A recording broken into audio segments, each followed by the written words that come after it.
Rahim welcome to my channel.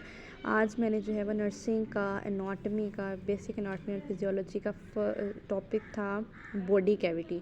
अच्छा, इससे पहले भी टॉपिक था थोड़ा सा जो उसकी बेसिक सी बातें बताई थी, वो आई थिंक उसमें इतना इशू नहीं होता, ज़्यादा इशू इसी में होता है।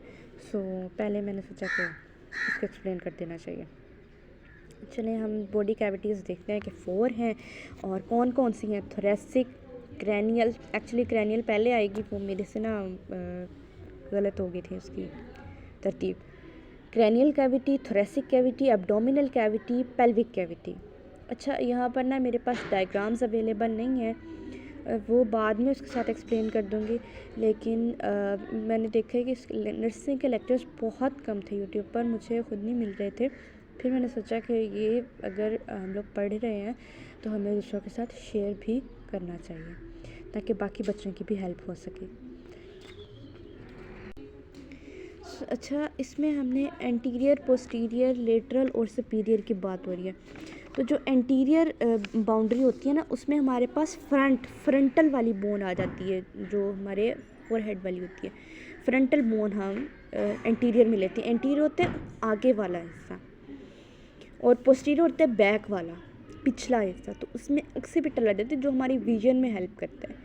उसके बाद लेटरल में 2 टेम्पोरल बोन्स, लेटर होता है साइड्स वाली, साइड्स पे जो है वो क्रेनियम यानी स्कल के 2 टेम्पोरल बोन्स प्रेजेंट होती है। उसके बाद सुपीरियर में 2 पेरिटल बोन्स होती हैं और सुपीरियर होते हैं ऊपर वाला, मतलब किसी ऑर्गन से के रेफरेंस से जो उससे ऊपर वाला जो होगा वो रीजन क्या होगा, सुपीरियर होगा। और जो किसी एक रीजन को अगर हम किसी एक चीज़ को रेफरेंस ले लें और उससे नीचे वाला इन्फीरियर होता है, तो उसमें एक स्फेनॉइड और एक एथनॉइड बोन आ जाती है।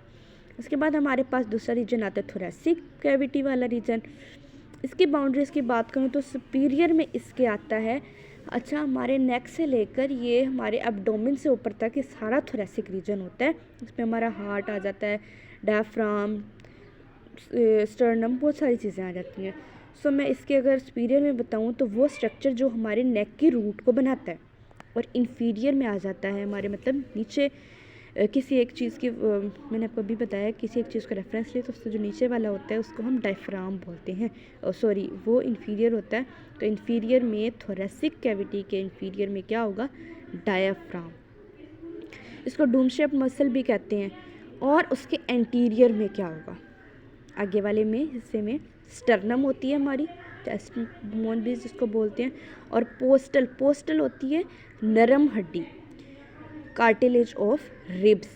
इसके बाद पोस्टीरियर की बात करें तो उसमें वर्टिब्रेट्स आ जाती हैं, ठीक है, बैक वाले हिस्से में थोरेसिक कैविटी के। कौन सी आ जाती हैं वर्टिब्रेट्स, थोरेसिक कैविटी या थोरेसिक रीजन की। अगर लेटरल की बात की जाए तो 12 पेयर ऑफ रिब्स होती हैं।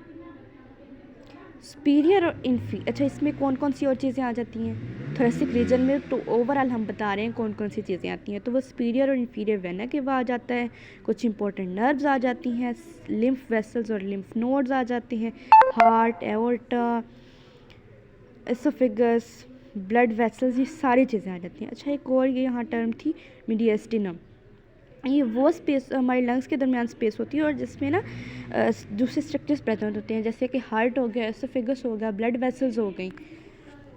अच्छा, उसके बाद जो थर्ड है ना वो एब्डोमिनल कैविटी। अच्छा, इसके 9 रीजन है, ये बहुत इंपॉर्टेंट एमसीक्यू है। और जो 9 रीजन्स हैं उसकी वीडियो मैं अलग से बनाऊंगी, वरना ये बहुत लेंथी वीडियो हो जाती। और हमारा एब्डोमिनल कैविटी, इसको हम स्टार्ट करते हैं तो इसमें ये लार्जेस्ट बॉडी कैविटी होती है और ये हमारी जो ट्रंक यानी कि हमारी जो बॉडी है, स्टमक, उसको मोस्टली एब्डोमिनल कैविटी ही कवर करी होती है और ये ओवल शेप्ड स्ट्रक्चर होता है। अच्छा, इसके सुपीरियर में देखें, अब उसके इन्फीरियर में डायाफ्राम आ रहा था थोरेसिक के, तो इसके सुपीरियर में डायाफ्राम आ रहे, इससे ऊपर वाले हिस्से में। एंटीरियर की बात करें आगे वाले हिस्से में, तो जो मसल्स एब्डोमिनल वाल को बना रहे हैं और आगे वाली साइड पर, एंटीरियर साइड पर। उसके बाद पोस्टीरियर की बात करें तो लंबर वर्टिब्रेट्स आ जाते हैं जो कि हमारे पोस्टीरियर एब्डोमिनल वाल्स को बनाते हैं। लेटरल में बात करूँ तो रिब्स, अच्छा अब रिब्स वहाँ भी आ रही थी, रिब्स यहाँ भी आ रही हैं, लेकिन वहाँ पर अब कुछ रिब्स जो हैं वो लोअर रिब्स वो हमारे एब्डोमिनल रीजन में भी आती हैं। कुछ ऐसे ऑर्गन्स होंगे जो हमारे एक कैविटी में भी आ रहे हैं, दूसरे रीजन में भी आ रहे होंगे, लेकिन उनका कुछ पार्ट आ रहा होता है, क्योंकि अब हमारा स्टमक बहुत छोटा, इतना बड़ा तो नहीं है कि जो एक जो है उसके लिए एक कोई भी पार्ट है तो उसके लिए पूरा रीजन जो है वो स्पेसिफाई। लेटरल की बात करें तो उसमें लोअर रिब्स आ जाती हैं और इंफीरियर में जो है वो पेल्विक कैविटी आ जाती है। सो आई होप यहाँ तक समझ आ गई होगी आप लोगों को। अगर नहीं आई तो कमेंट में कोई क्वेश्चन पूछ सकते हैं, और कोई वर्ड ऐसे है जिसकी समझ नहीं आई तो उनके मीनिंग्स भी मैं कोशिश करूँगी आइंदा साथ लिख दिया करूँ पेंसिल से, ताकि आप लोग इसके जो है वो स्क्रीनशॉट ले लें, इसको नोट कर लें, उससे बहुत ज़्यादा हेल्प मिलेगी। इनफैक्ट मुझे तो लेक्चर्स ही नहीं मिल रहे थे, तो मुझे खुद ये नोट डाउन करना पड़ा सब ढूंढ के। सो अगर आपको लेक्चर अच्छा लगा, समझ आई तो कमेंट कीजिएगा। Thanks for watching my video, please subscribe my channel.